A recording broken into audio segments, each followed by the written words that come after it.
Na sua opinião, como o trabalhador brasileiro, ele vê esse cenário político hoje, em que a instabilidade, a crise econômica provavelmente vai se agravar, né?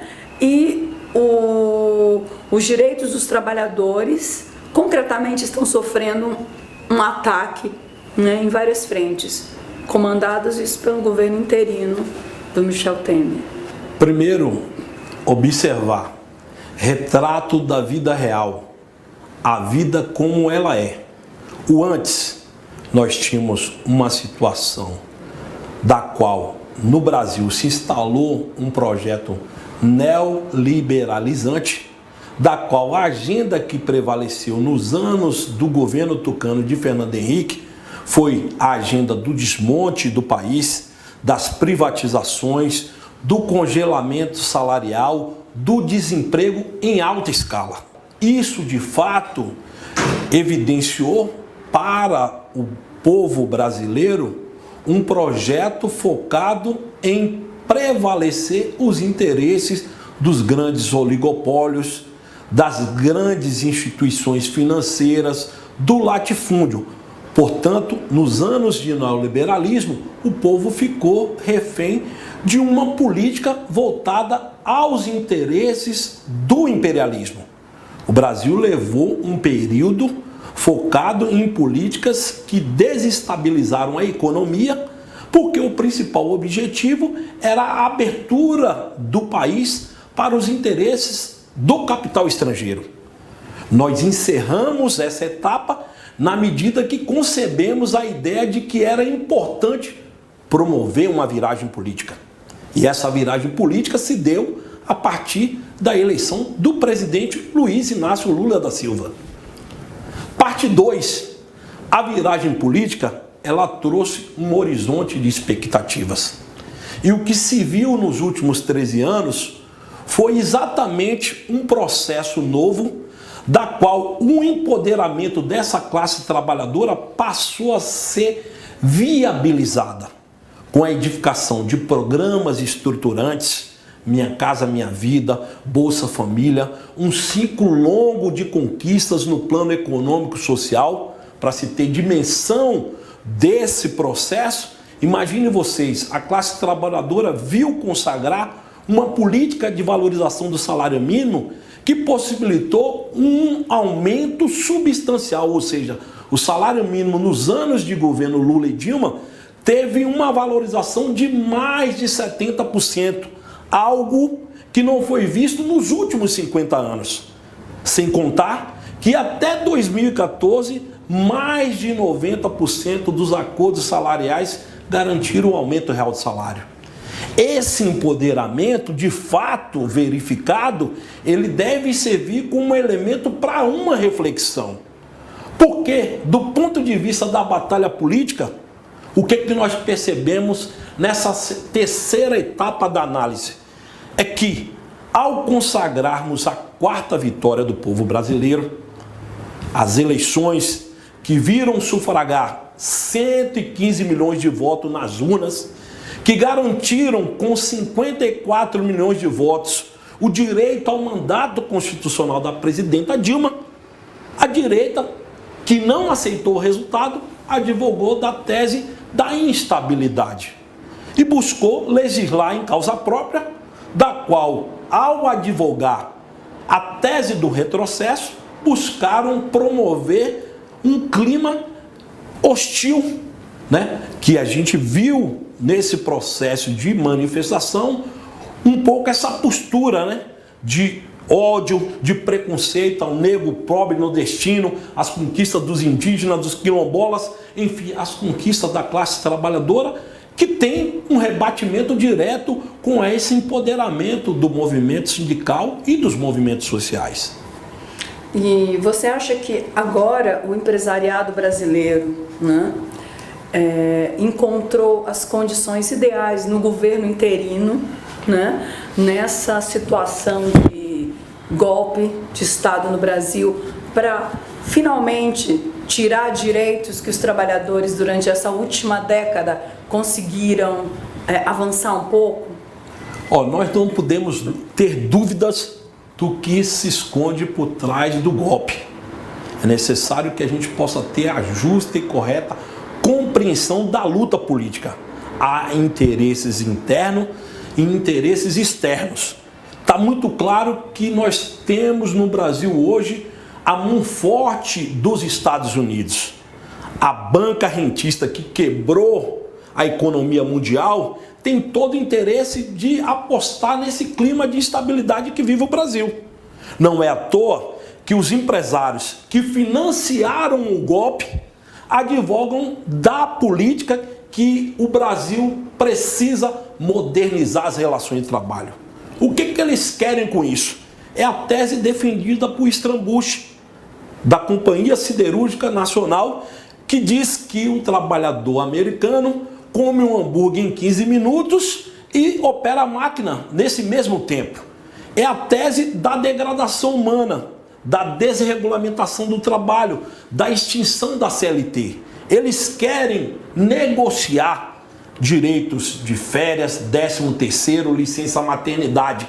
Eles querem promover uma linha de raciocínio que leve à terceirização de forma irrefreável, acabando com o direito constitucional do trabalho. Eles querem que o povo, mais uma vez, pague a conta. Está muito claro que toda ofensiva golpista se volta contra os interesses da maioria da população. O trabalhador comum, né, que não tem um vínculo tão próximo às organizações sindicais, né, você acha que ele já percebeu isso?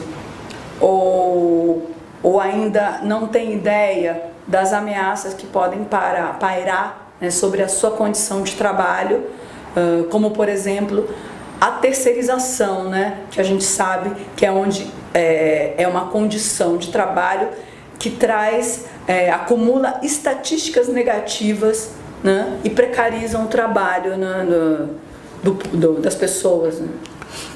É claro e evidente que há uma desconstrução daquilo que tem impacto direto na vida do nosso povo.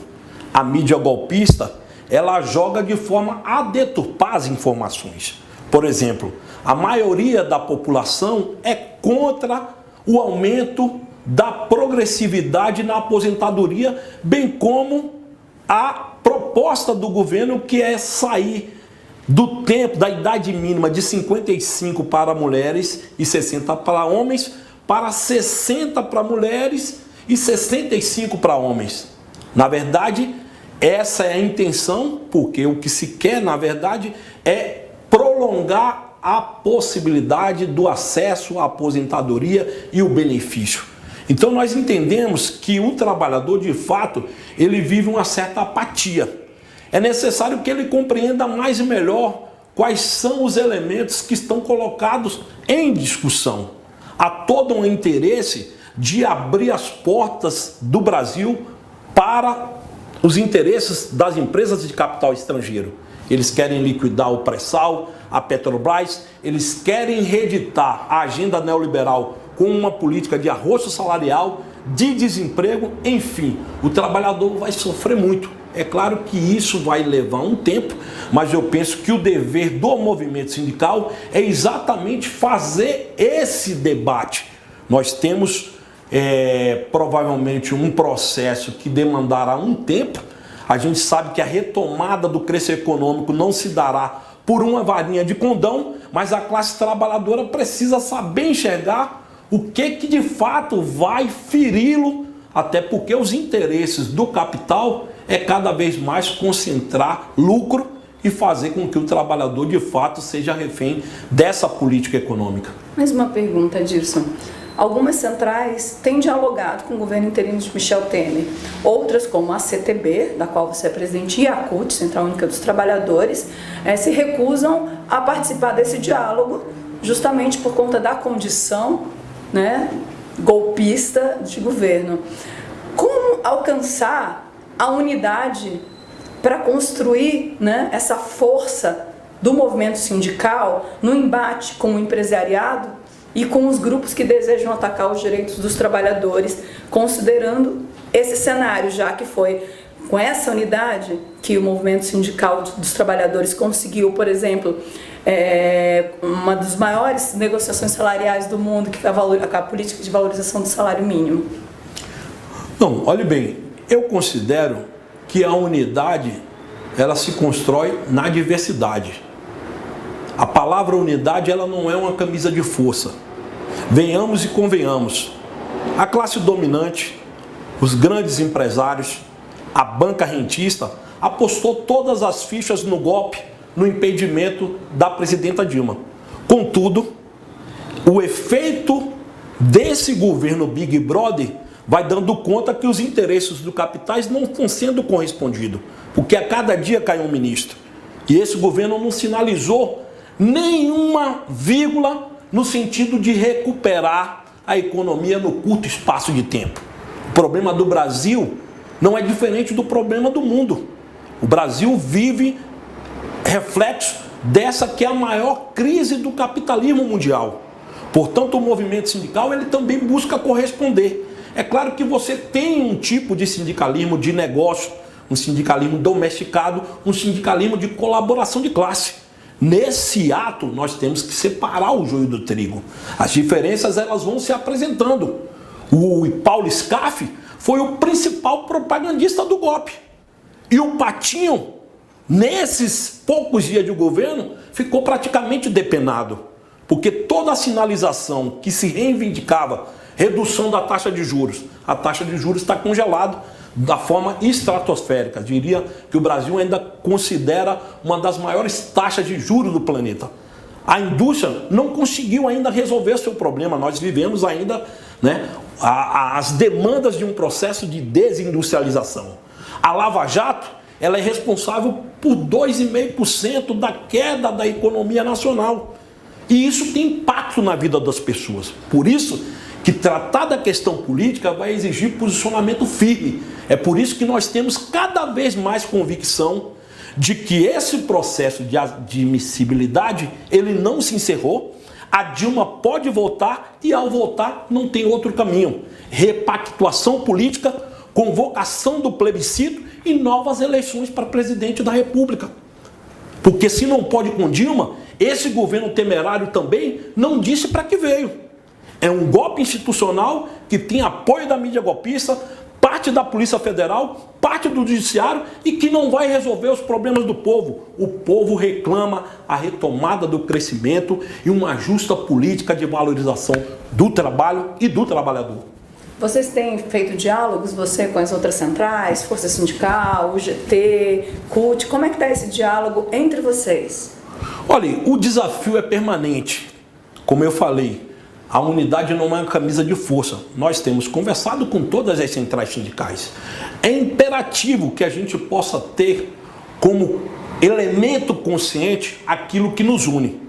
A CONCLAT, de 1º de junho de 2010, apresentou um programa chamado Agenda da Classe Trabalhadora, que endereçou para o governo os caminhos.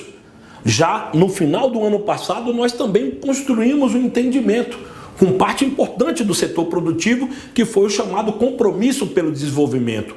Hoje nós achamos que é necessário, diante da desgraça e da ameaça provocada pela Operação Lava Jato, que se seja dada celeridade aos acordos de leniência. O governo tomou medidas, entretanto a Lava Jato puniu o CPF e o CNPJ, podando milhões de empregos. Então, retomar o caminho no sentido de unificar em torno de bandeiras concretas, defender a previdência pública, defender o emprego, defender os investimentos públicos, vai dar sentido à nossa luta. E eu penso que é dessa forma que nós devemos trabalhar a construção dessa unidade. Não existe carreira solo na luta política nacional. Se vale muitas vezes para a música, como deu certo para a Ivete Sangalo, não vai dar certo para o movimento sindical. O movimento sindical precisa ter pé no chão, precisa ter responsabilidade para ter força capaz de influenciar mentes e corações, ganhar a classe trabalhadora para assumir as ruas e pautar o debate na sociedade para que esse empresariado conservador assuma de fato o compromisso de fazer com que o Brasil seja, sobretudo, uma nação mais humana e menos desigual.